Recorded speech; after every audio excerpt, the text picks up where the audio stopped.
Welcome to another episode of Roll Up a Pour Up. So get your blood raw or your drink poured. Alright, now look, so for this one, this gonna be about 10 inmates that escaped prison out in Louisiana, right? Alright, now look, I'm gonna have y'all watch these two videos. And then after I give y'all these videos, I'm gonna give y'all my thoughts. Alright, let's go. Is showing some of the escaped inmates from the Orleans Justice Center walking in the CBD. Take a look at your screen there. It shows the inmates walking in an alley near Verone Street just after 2 a.m. This is on Friday. That's about an hour after the jailbreak happened. Now, that is just the latest in a day full of new information on that jailbreak. Thanks for joining us. I'm Sharice Gibson. And I'm Katie Moore. We have multiple new developments on the investigation into the prison escape. 5 escapees remain on the run tonight. And we're now finding out that 2 people have been arrested for helping some of them after that jailbreak. And we're diving into the history of one of those many escapees who reportedly has experience breaking out of jail. And the Orleans Parish DA and Louisiana Attorney General toured the Orleans Justice Center as they tried to identify what led to this escape. But first, we go live to our Whitney Miller, who is live near the location. This is where one of the inmates, Corey Boyd, Whitney, was captured last night. Yeah, she has details on the 2 alleged accomplices who police say helped him. Whitney, what'd you find out?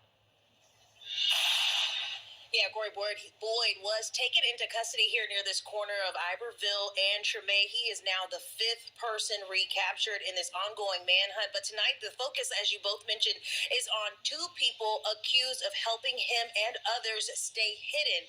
32-year-old Courtney Harris of New Orleans and 38-year-old Corvante Baptiste of Slidell are now behind bars themselves. State police say both played key roles in helping the escapees after they broke out of the Orleans Justice Center on Friday. Now, investigators say Harris was in contact with at least one inmate who's still on the run, and she allegedly drove 2 escapees to several spots around New Orleans. Baptiste is accused of helping Corey Boyd directly, communicating with him on social media, and even delivering him food while he hid out inside of this neighborhood. Now, both Harris and Baptiste are charged with being accessories after the fact. That's a felony under Louisiana law, and if convicted, they can face up to 5 years in prison each. And tonight, law enforcement is again warning the public that helping a fugitive is a serious crime, and they will hold anyone who is doing that accountable. I will tell you both that here in this neighborhood, I have seen police doing some patrols, if that sheds any light on just how serious this manhunt is. For now, in New Orleans, Whitney Miller, WWL, Louisiana. All right, Whitney, thanks so much. And law enforcement is playing a possibly dangerous game of cat and mouse with a man all too familiar with breaking the rules. Antoine Massey, he's one of the 5 inmates still on the run after escaping the Orleans Parish Justice Center. And as a See him? This guy right here. He is the ringleader. So when they bring him back in, man, they gonna have everybody else tell on him. Mark my words. Ronald Tabone explains this is not the first time he's escaped. Last Friday, just after lunch, 6 inmates escaped from the city's juvenile jail called the Youth Study Center. Before the Juvenile Justice Intervention Center became what it is today, it was the Youth Study Center. In 2007, Antoine Massey escaped from here. According to our partners at NOLA.com, police found Antoine Massey on the Interstate 10 service road in eastern New Orleans.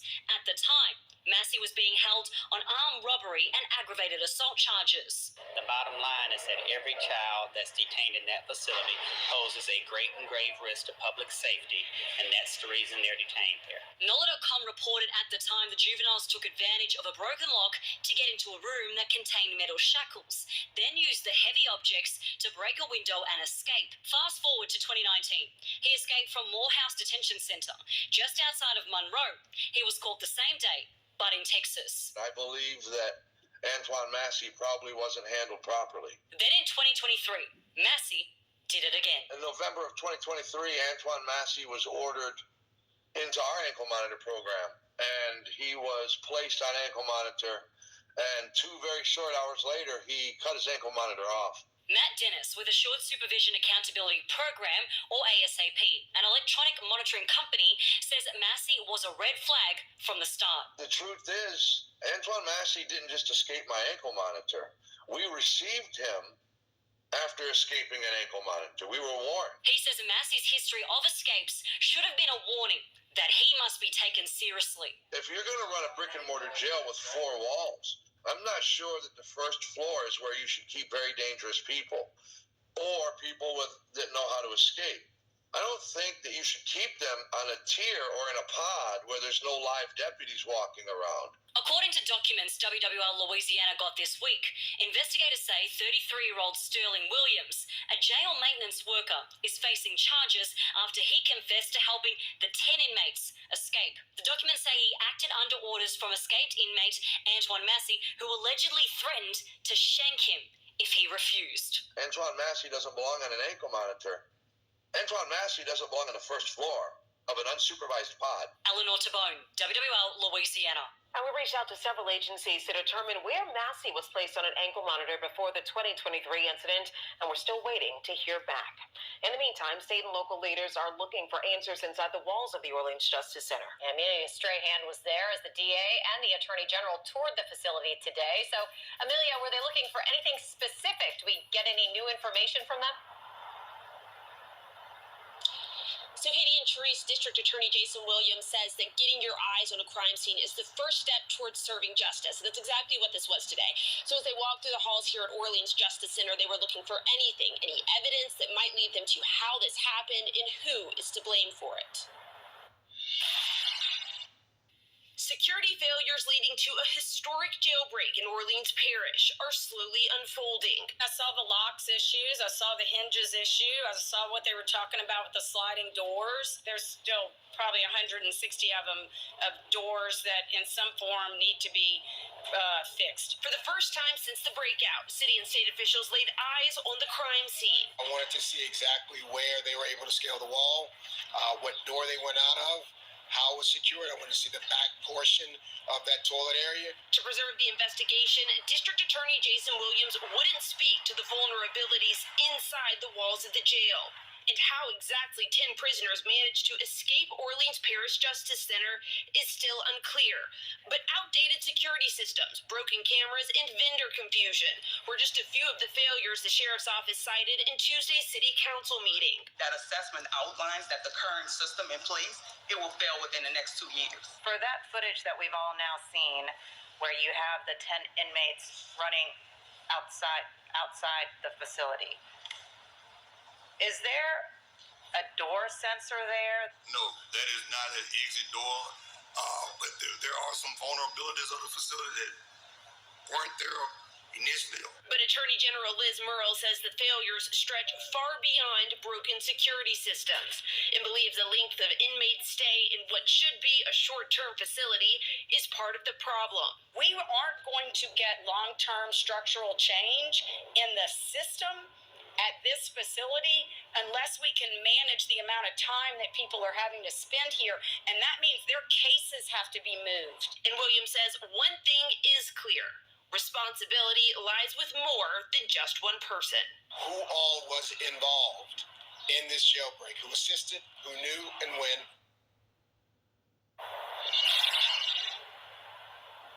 And Williams says it will take time to find answers to those questions. Reporting live from Orleans Justice Center, Amelia Strahan, WWL Louisiana. Amelia, thank you.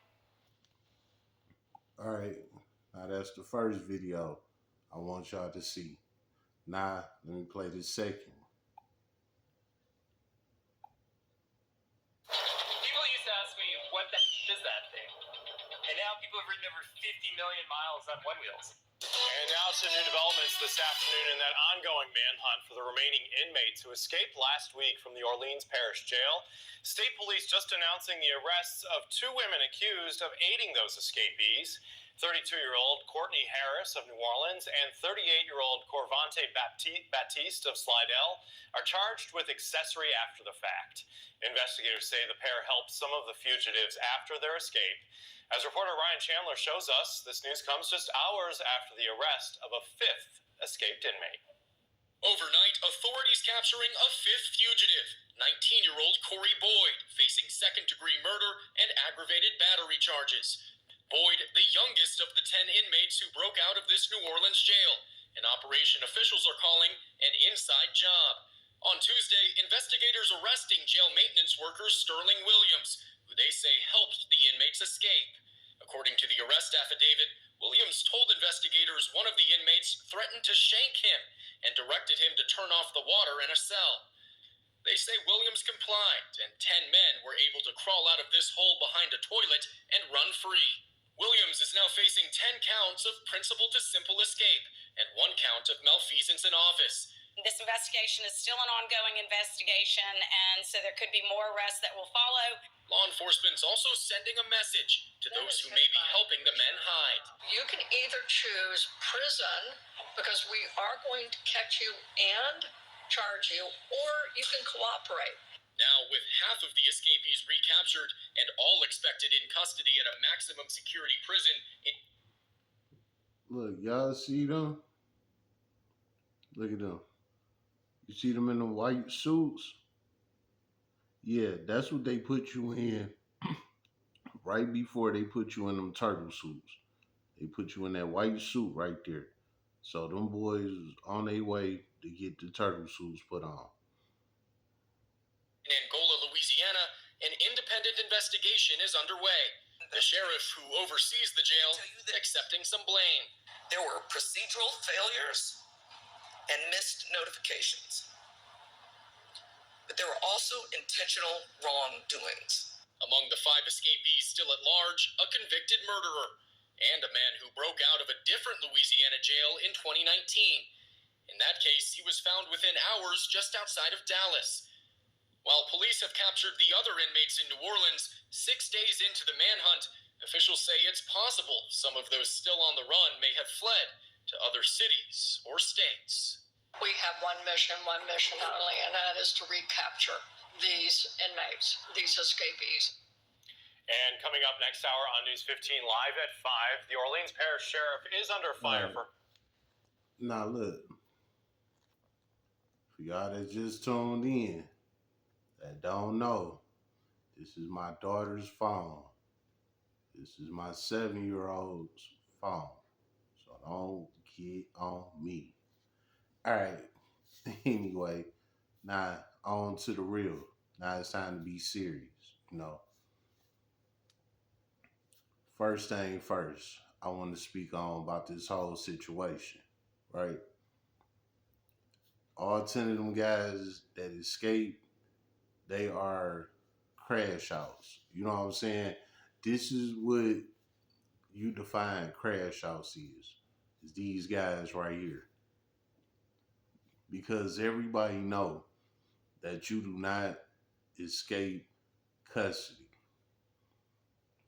No matter what you did, unless you know you got life in prison and you not going nowhere, that's the only time you should be trying to escape. Other than that, if you have an out date, you should never try and escape. Because if you do, guess what? Now you're not going to have an out date. You know what I'm saying? What you getting at with this, Mr. Roll Up? Is rules to this prison shit.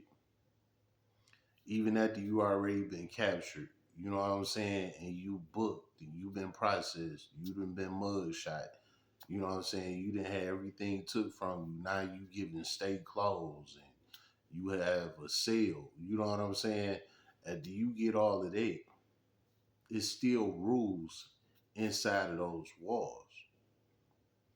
The biggest rule is don't ever try and escape here.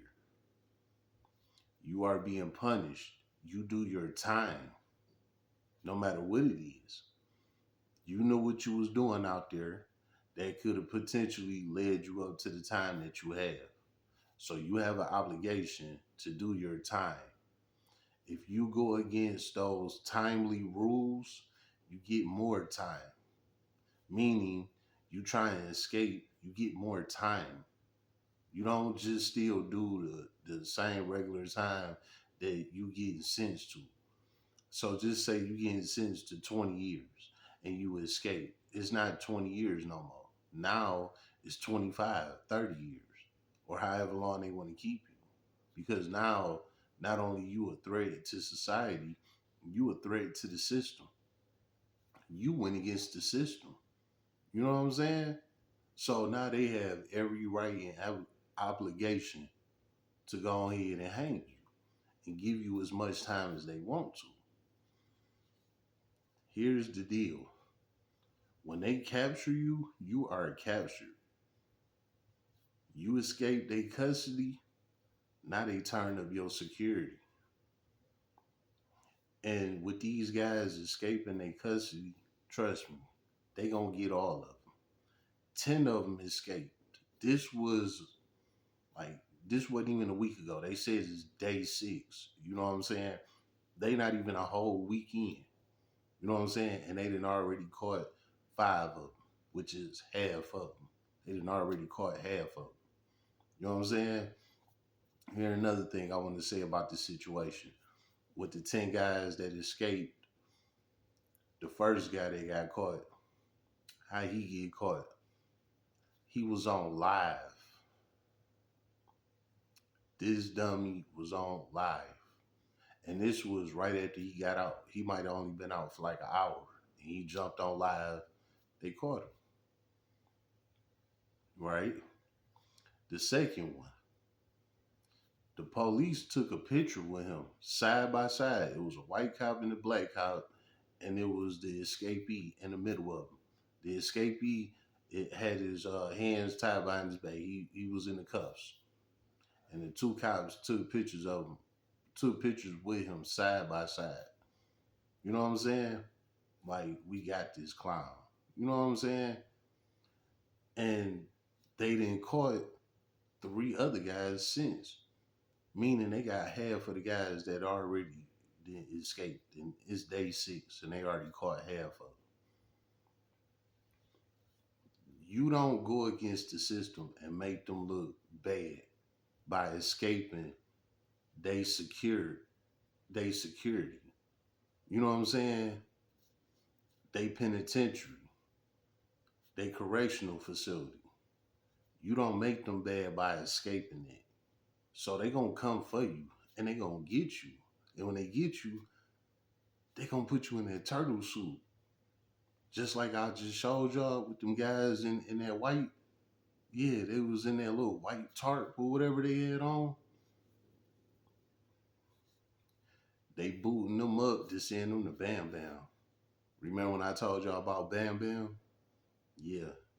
They put that little tarp suit on you first. You know what I'm saying? You strip butt naked, you got that little white tarp suit on. You know what I'm saying? Then they take you up there with the psych doctors and shit like that. You escaped prison. So yes, you are on suicide watch now.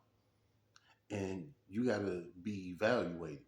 You gotta talk to some psych doctors. You know what I'm saying? Because you escaped the penitentiary. You are crazy in the mind.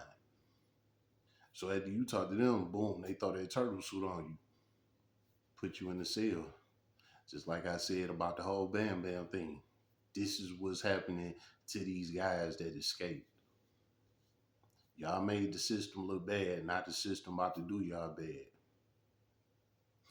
And when they capture all 10 of them guys, especially the one that I showed y'all, the big fish, Antonio Macy, he the big fish. After they get all them guys and they get him, you know what they gonna do? They gonna have all them guys turn on him because he's the big fish. He the one that set this whole play. So they gonna have all them other guys that was in on this, they gonna have them turn on him. And when they book him and they have everybody tell on him, you know what they gonna do for Antonio Macy? They gonna put him in maximum security. They gonna lock him away. He gonna be a forgotten soul because you don't escape their penitentiary. You don't do it. And you the big fish, you done got 10 people out of here. Nah, you out of here. I'm just giving the real. You know what I'm saying? Nah, on to the janitor that helped them escape, right? Here's the problem with him. And you see that he is in custody. He's been arrested. You know what I'm saying? Let me tell you why. Because the way how the system works, they don't make deals with inmates. What? My bad. They don't make deals with criminals. You know what I'm saying? What you mean by that, Mr. Roller? The janitor made a deal with the inmates. The inmate, Antonio Macy, the big fish, supposedly, according to the janitor, Antonio Macy ran up on him and said, "Hey, if you don't, help us escape, I'm gonna stab you." You know, and he said, "All right, cool, boom." He helped them get up out of there. He helped them escape. Here's the problem with that: the system does not make deals with criminals. Meaning, even if you are a state worker, a city worker, a government worker, anything for the institution, if you work for them some type of way, even if you a food service worker, like you don't even work for the institution, you just there for food service and you just make sure the inmates eat. You know what I'm saying? You don't even wear, police clothing or anything. You wear food clothing. You still have an obligation to be on the state's side, the system side, and not the inmate side. You don't make deals with inmates. Well, I keep saying inmates, but they inmates anyway, criminals.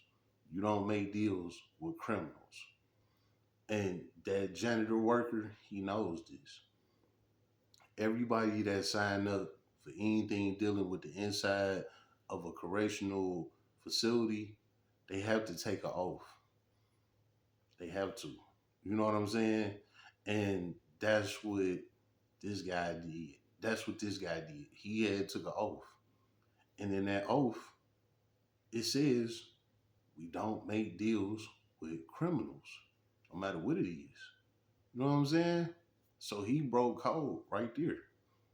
Even if he don't tell you he took an oath, he had to take some type of oath to deal with them, especially on the inside of those walls. You don't just get a job at a prison because you just want to see what's going on up in there. You want to see how things go, blah, blah, blah. That's not how that works. You are considered a cop now. If you're not an inmate, you're a cop. No matter even if you is a janitor, you a cop. You know what I'm saying? So listen, right? That worker guy, he about to get some time because he broke their code and he proven that he not on their side. So now he went from an 8 hour shift, just seeing how he go for 8 hours behind the walls, to now he in there for 24 hours. He in there with those guys. And he got to do time with those guys. Not only that, it ain't no telling what type of person they stick him in the cell with. Because you got to think, these cops, they know who these guys is that's in these cells, and they know who they putting who in the cell with who. So they might put him in the cell with a very violent, crazy type of person. You know what I'm saying? And the guy might be like, "Oh yeah, you that janitor, that worker, or whatever that help the inmates, blah blah blah." And you in there like, "Yeah, I did, cool, woo woo." Dog be like, "You know what? How you do that? How you make that move? How you do that? Woo woo woo." Now you obligated to tell him, because if you don't, guess what? Now he gonna stab your ass for real. You know what I'm saying? So now you gotta tell this guy how to escape.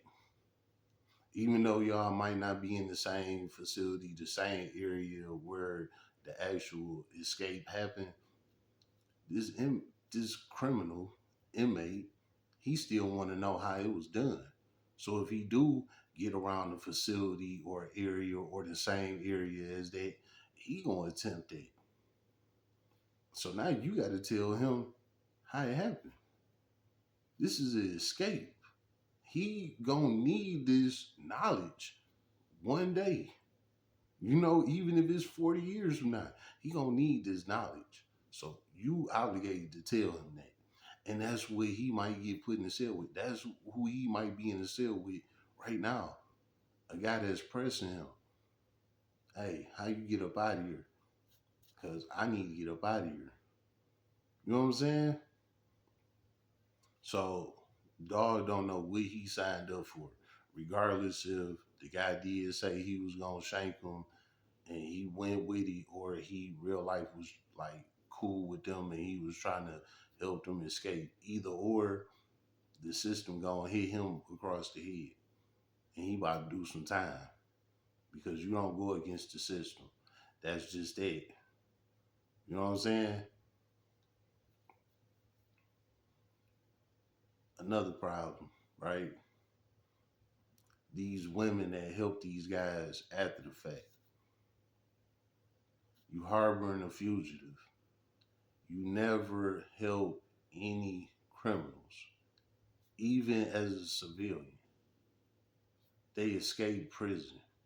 You don't help these type people. I get it. I know I'm from the street. I get it. I understand. But if we gonna talk about the law, the rules, the system, and how it goes, you don't help a fugitive because now you get charged. And that's what's going on with the women. They getting charged and they about to do some time. You know what I'm saying?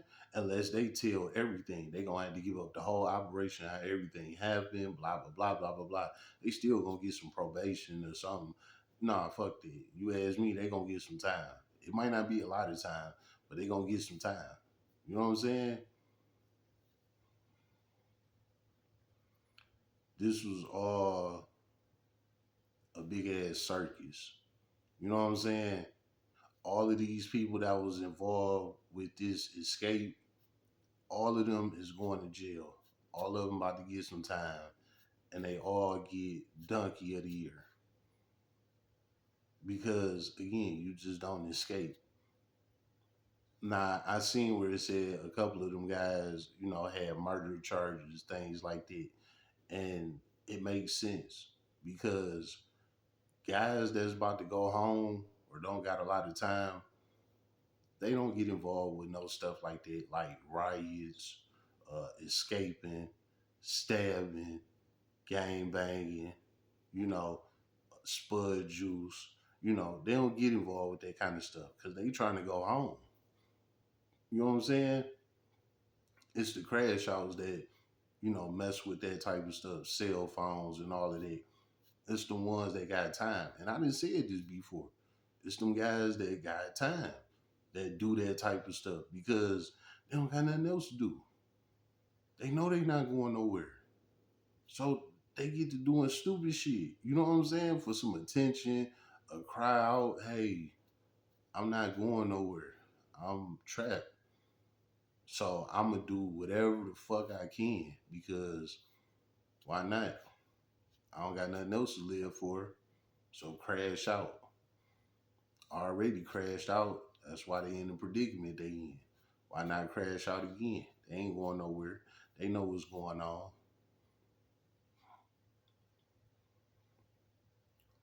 So please believe all 10 of them guys that escaped, they got time.